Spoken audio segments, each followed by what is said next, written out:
Jai Mata Di. Today we are going to talk about one more poem by Emily Dickinson, that is I Cannot Live With You.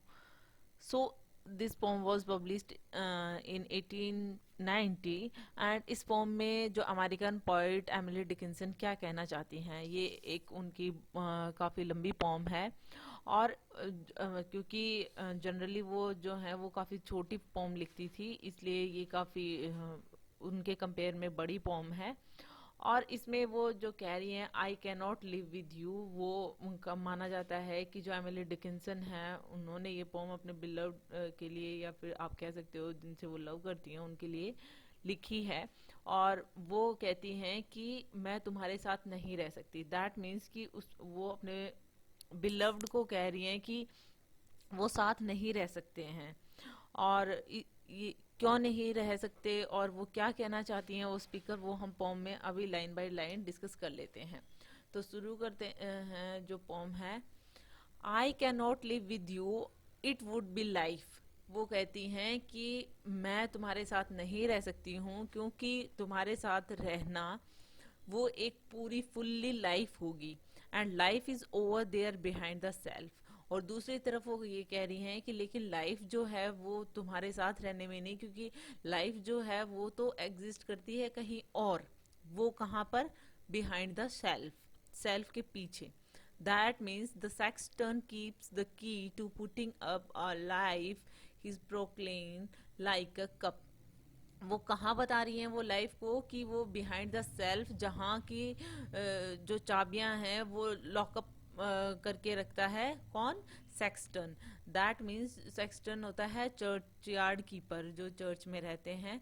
सो वो जो है वो जहाँ पर behind the self जो है life है, और वहाँ पे जो चर्च यार्ड है वो उसको लॉक करके रखता है। और जो उनकी लाइफ है वो वहाँ पर रहती है behind the self as dishes, जैसे कि उनके लिए कोई डिसीज हो, कोई बर्तन हो। और साथ ही साथ में क्या कह रहे हैं कि किस तरीके से like a cup. That means कि यहाँ पे प्रोक्लेन का मतलब है चीनी मिट्टी का कप। तो उनकी जो लाइफ है वो जैसे कि है कि कोई चीनी मिट्टी का कप हो, जिसको जो चर्च यार्ड कीपर है वो लॉक करके रखता है। और जैसे कि डिसीज हो। नेक्स्ट हम स्टेंजा देखते हैं। नेक्स्ट लाइन में वो क्या कहना चाहती हैं, discarded of the house wife quaint or broke as Sevres pleases old ones crack. इसमें वो क्या कहना चाहती हैं कि इस तरीके से जो उनकी लाइफ जो है जो कि उन्होंने वो चीनी मिट्टी के कप बताए हैं, चाइना कप बताए हैं, कि वो उस तरीके से है जैसे कि जो हाउस वाइफ हैं वो जो पुराने हो जाते हैं, ओल्ड फैशन्ड हो जाते हैं, या फिर टूट जाते हैं। सो उनको वो फेंक देती है। और वो क्योंकि उनकी जगह पे वो नए जो है कप्स जो हैं, फैंसी कप्स जो हैं, वो उनको प्रेफर करेंगी। और क्योंकि जो old ones crack, that means क्योंकि जो पुराने कप हैं वो क्रैक हो चुके हैं, टूट चुके हैं, ओल्ड फैशन हो चुके हैं, तो वो हमारी जो लाइफ होंगी उन बर्तनों की तरह होंगी जिसको जो हाउस वाइफ है वो फेंकना चाहती है और उनकी जगह पे नए और फैंसी कप लाना चाहती है। सो नेक्स्ट लाइन में I could not die with you. अब यहाँ पे जो रीजंस है वो बता रही थी कि वो उनके साथ में नहीं रह सकती, क्यों नहीं रह सकती। और यहाँ पे दूसरी तरफ वो अब ये कह रही हैं कि वो उनके साथ मर भी नहीं सकती हैं। क्यों नहीं मर सकती हैं? क्योंकि for one must wait to shut the others gaze down, you could not.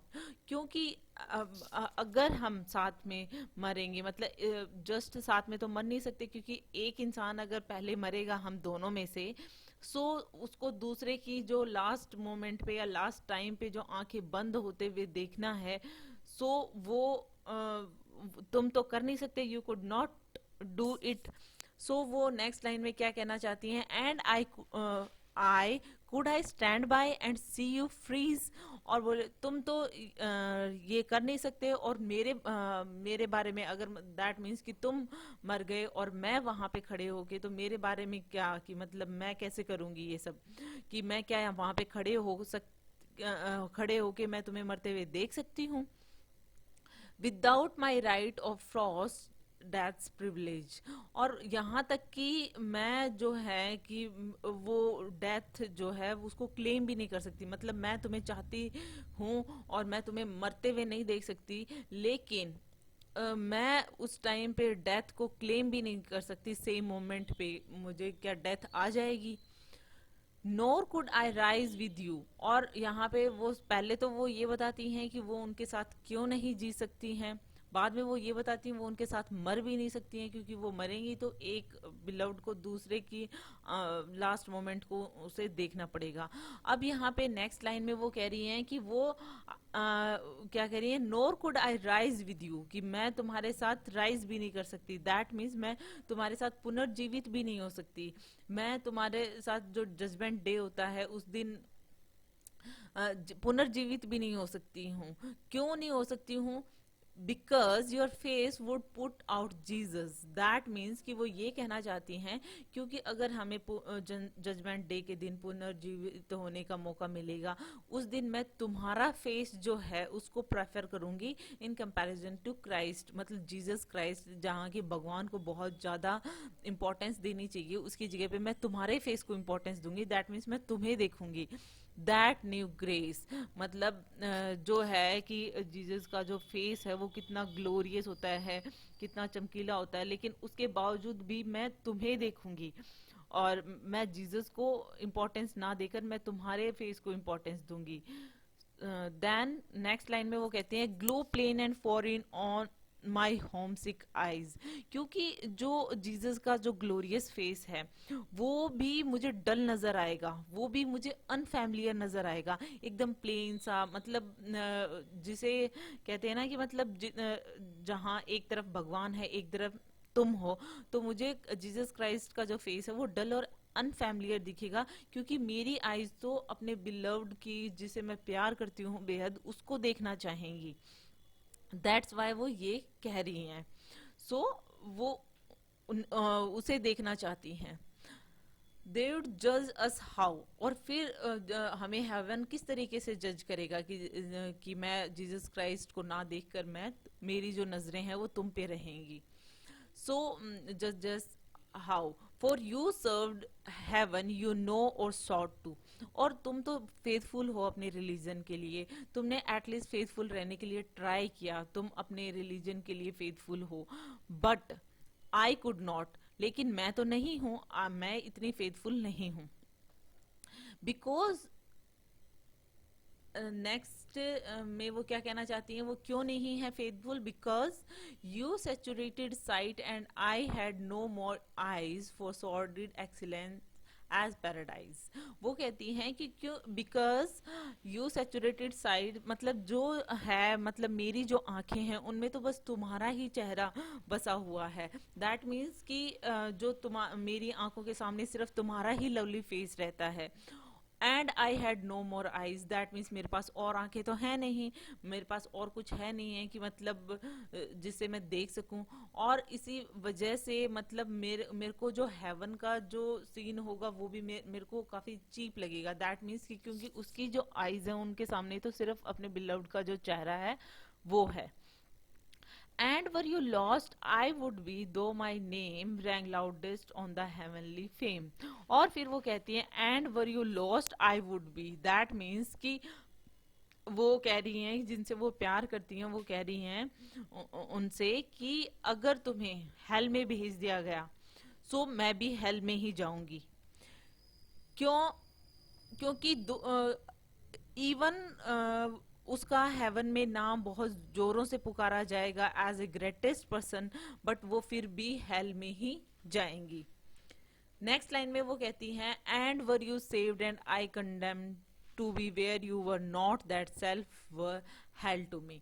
That means वो कहती हैं कि अगर तुम सेव कर दिए जाते हो, दैट मीन्स यू तुम्हें हेवन में भेज दिया जाता है और मुझे हेल में भेज दिया जाता है, जैसे कि मुझे हेवन में नहीं भेजा जाता है, तो भी मैं वहां पे लोनली रहूंगी, वो भी मेरे लिए हेल ही रहेगा। मतलब वो ये बता रही हैं कि इनफैक्ट अगर हमारा साथ वहां पे भी नहीं हुआ तो मेरे लिए हर जगह हेल है। So we must meet apart. So वो कहती हैं कि यू देयर आई हेयर, तो वो कहती है इसलिए हम दोनों को दूर रहना चाहिए, मतलब हमें डिस्टेंस से ही मिलना चाहिए, हमें डिस्टेंस बनाए रखना चाहिए। सो क्यों? विद जस्ट द डूर अजार, मतलब कि हमें दूरी बना के रखनी चाहिए, तुम वहां पे और मैं यहाँ पे, और हमारे बीच में जो है एक जो है हाफ ओपन डोर है, जो कि that oceans are prayers. That means कि वो जो डोर है वो इतना डिस्टेंस बना रहा है, दैट मीन्स कि सिर्फ हम दोनों के बीच में एक डोर है, हाफ ओपन डोर है।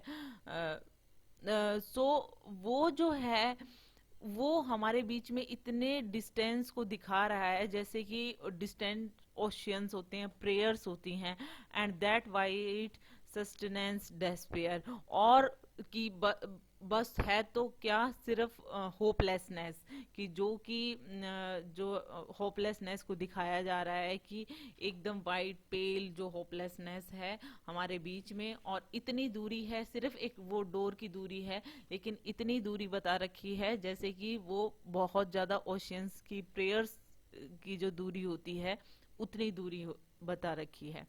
सो इस पोम में जो है वो यही बता रही हैं जो पोइटेस हैं वो, कि वो जो हैं अपने बिलव्ड के साथ में नहीं रह सकती हैं, I can't live with you, क्योंकि वो उनके साथ रह भी नहीं सकती हैं, उनके साथ मर भी नहीं सकती हैं, उनके साथ पुनर्जीवित भी नहीं रह सकती हैं।